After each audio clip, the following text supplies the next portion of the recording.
eu sou Ângelo, professor de Biologia, e eu estou aqui para falar sobre a primeira lei de Mendel, mais uma vez. Aliás, eu quero agradecer ao prestígio que o pessoal tem dado aos vídeos de genética. E eu estou percebendo que as pessoas têm uma necessidade muito grande em resolução de exercícios de questões, que são os problemas de genética. E para começar, eu quero desenvolver um raciocínio com vocês.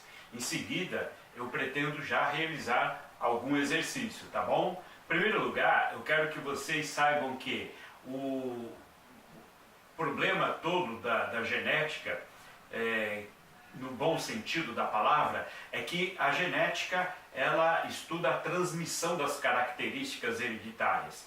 E o Mendel, Gregor Mendel, ele idealizou uma experiência usando ervilhas, certo? E ele chegou à conclusão de que as características são transmitidas de uma pessoa para outra, ou de um ser vivo para outro, né, através de fatores, né, que é o que hoje nós chamamos de genes. Esses fatores, eles são transmitidos de uma geração para outra através dos gametas, tá? E cada característica que um ser vivo adquire, ele é causado por dois fatores, não um apenas, dois, tá? E esses fatores, eles são distribuídos durante a formação dos gametas. Então, para isso, é preciso nós pensarmos na origem dos gametas. É uma divisão celular que nós chamamos de meiose. Então, para começar, eu quero que vocês retomem esse raciocínio sobre a meiose. Por quê?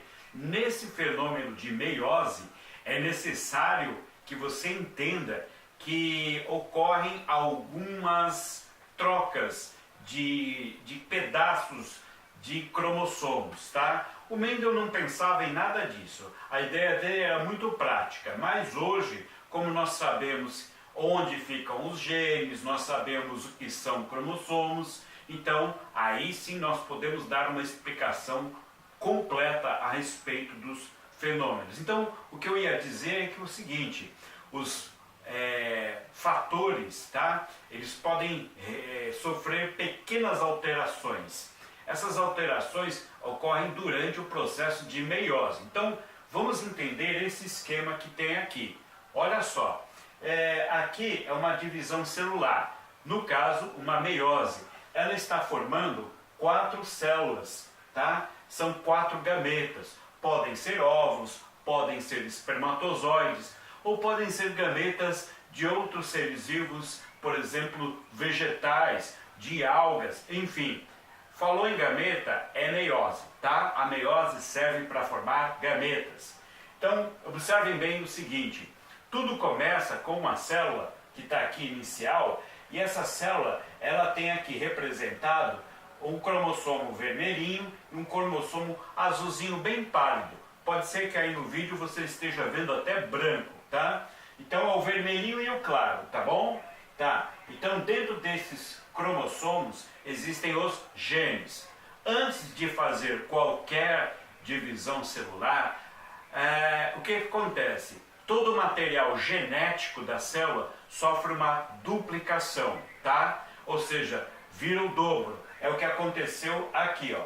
O cromossomo vermelhinho dobrou, tá? Então aqui, esses dois cromossomos é o que a gente chama de cromossomos homólogos. Ou seja, são cromossomos, tanto o vermelho como o clarinho, servem para a mesma coisa. Eles têm os mesmos genes, são homólogos, têm o mesmo tamanho, inclusive.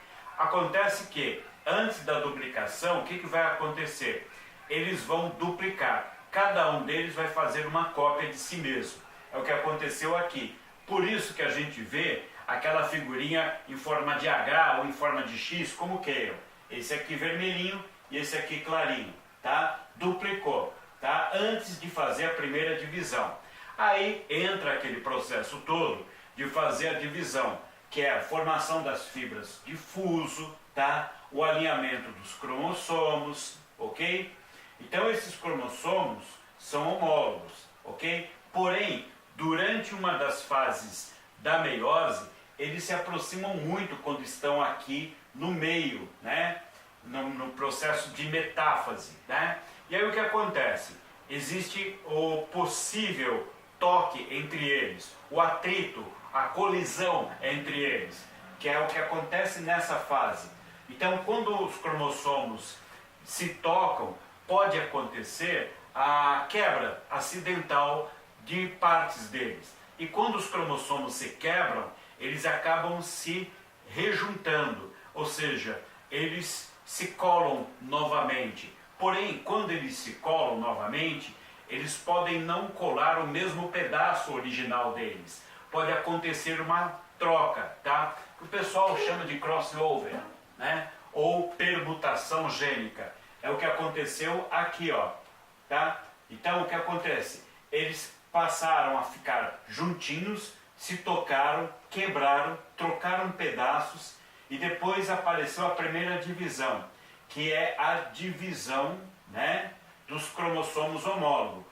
O cromossomo homólogo vermelho foi para um lado, o cromossomo homólogo clarinho foi para o outro. Só que, reparem bem, quando eles se separaram, deu para perceber que eles trocaram pedaços. Eles estão com pedacinhos, ó, perninhas trocadas. Por quê? Porque aqui, durante esse processo, eles se tocaram, houve um atrito, uma quebra e o rejunte posterior. Só que aí eles trocaram de pedaço. Isso, pessoal, é um acidente, não é obrigatório.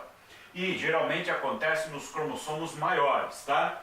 Então aqui o que aconteceu? Ó, um cromossomo vermelhinho com um pedacinho claro, o cromossomo claro com um pedacinho escuro, ou vermelho. Então o que aconteceu? Houve uma troca. Onde você observa que tem uma troca, a gente chama isso de quiasma, tá? E aí o que acontece? Em seguida, ele entra num novo processo de divisão. De novo, formam-se as fibras de fuso, tá? Os cromossomos ficam presos nas fibras de fuso, que são essas proteínas que formam essas tirinhas. Aí depois o que acontece? A separação das cromátides irmãs. Então aí, ó, partiu de novo um pedaço para lá, outro para cá, e aí separou. Cada perninha do cromossomo ficou dentro de uma célula. Olha aí, tá? Olha, cada célula, são 4 células, porque cada uma delas formou duas, e duas aqui, são 4 gametas, 4 células que a gente chama de haploides, tá? Só tem a metade do material genético. Então vai lá. Por que a metade? Porque aqui quando começou tudo eram 2, um claro e um escuro. Agora ou ele tem um claro ou ele tem um escuro, é só um. E aqui você tem um pedacinho quiasma. Houve aqui uma pequena mutação, aqui está normal, aqui uma pequena mutação e aqui está normal. Então esses 4 gametas vão se distribuir, cada um deles vai fecundar ou ser fecundado por um outro. E aí é o princípio básico da regra do Mendel na primeira lei. Tudo bem? Então, vamos lá. Pensamos então da seguinte forma. Aqui, ó, nessa figurinha, eu tenho uma célula. Uma célula com os cromossomos. Aqui tem cromossomos que são chamados de homólogos, tá bom? Cromossomos homólogos. Então vamos supor, por uma determinada característica do meu corpo, eu tenho esse cromossomo e esse aqui. Repara que aqui, no lugarzinho, em determinado lugar do cromossomo, eu tenho o quê? Um gene A. E aqui o gene A minúsculo, ou Azinho. Azão e Azinho. Então aqui o que eu formei? Eu formei aqui um par de alelos, ok? Então esse parzinho aqui, ó, ele forma uma característica no indivíduo, certo? Eles estão na mesma posição dentro do cromossomo. E aqui eu tenho o gene B, B maiúsculo, B minúsculo, ou Bzão e Bzinho. Também estão localizados, né, na mesma posição, no mesmo locus gênico, e aqui o que acontece? Eles formam uma outra característica. Então eu tenho aqui 4 genes, formando pares, Azão, Azinho, Bzão, Bzinho. O fato, então, para encerrar essa parte teórica, é que depois, na formação dos gametas, quando acontece a meiose, o que você vai ter? Olha só, esse cromossomo aqui, ó, esse cromossomo que tem o A maiúsculo, B maiúsculo, foi para um lado. E esse cromossomo aqui, que tem o Azinho minúsculo e o Bzinho minúsculo, foi para o outro lado. Ou seja, na formação dos gametas, existe uma separação dos cromossomos homólogos, tá? Você só recebe no gameta, só vai um cromossomo de cada tipo. Ou vai esse que foi totalmente maiúsculo, tá? Ou dominante, ou esse outro que é totalmente minúsculo ou recessivo. Tudo certo? Então é isso que eu queria falar para vocês antes de começar a resolver qualquer tipo de questão, ok? Então vamos lá agora resolver exercícios. Okay. Eu espero que vocês estejam vendo bem essa questão, tá? Então essa questão, eu escolhi porque ela vem a calhar com aquele assunto que eu comecei a falar. Então aqui diz: um estudante, ao iniciar o curso de genética, anotou o seguinte, veja só que interessante. 1. Cada caráter hereditário é determinado por um par de fatores. E, como estes se separam na formação dos gametas, cada gameta recebe apenas um fator do par. É exatamente aquilo que nós vimos nas figurinhas, tá? Que foi uma observação bem pertinente feita pelo Mendel. A segunda afirmação: cada par de alelos, o alelo é cada gene, um está ao lado do outro, tá? São pares, então são alelos. Cada par de alelos presentes nas células diploides separam-se. Célula diploide, antes de que eu continue, célula diploide é que tem um par, né? Diploide tem um par, ou seja, um fator vem do pai, um fator vem da mãe. Para cada característica, um par, tá? Então é diploide.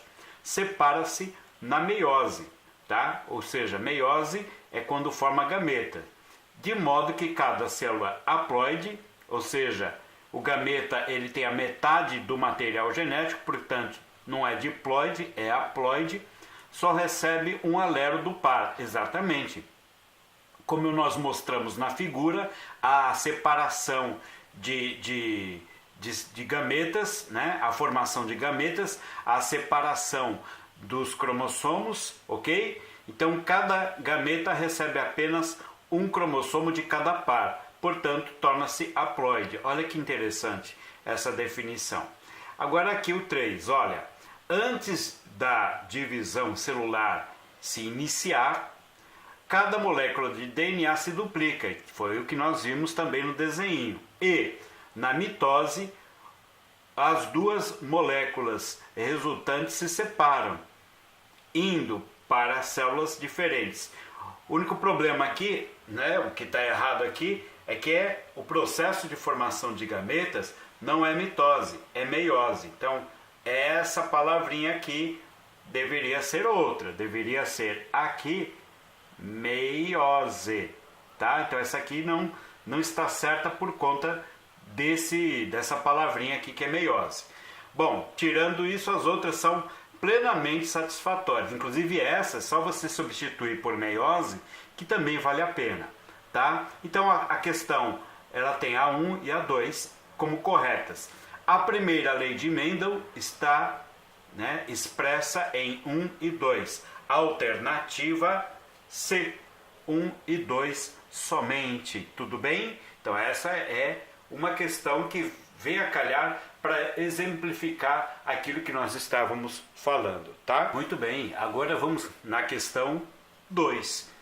Olha só que legal. Mendel, durante as suas pesquisas, elaborou muitas hipóteses. Entre estas, estava a de que os fatores se segregam quando ocorre a produção de gametas. Segregar, pessoal, essa palavrinha aqui é separar, né? Separar. Então, os fatores se separam quando ocorre a produção de gametas. O que Mendel chamou de fatores, hoje sabemos que se trata de genes. Alternativa B. Uma outra coisa que eu acho importante é a gente se acostumar com a palavra segregação. Porque na segunda lei de Mendel você vai ouvir falar segregação independente de fatores alelos. Ok? É isso aí, gente. Essa é mais uma questão que envolve a primeira lei de Mendel. Ok, gente. Espero que tenha sido útil para vocês, né? Espero também que você dê aquele joinha no final do vídeo e também visite a minha página no Facebook, Biologia para Estudar, tudo junto, tá? E ficamos por aqui, até o próximo vídeo. Tchau!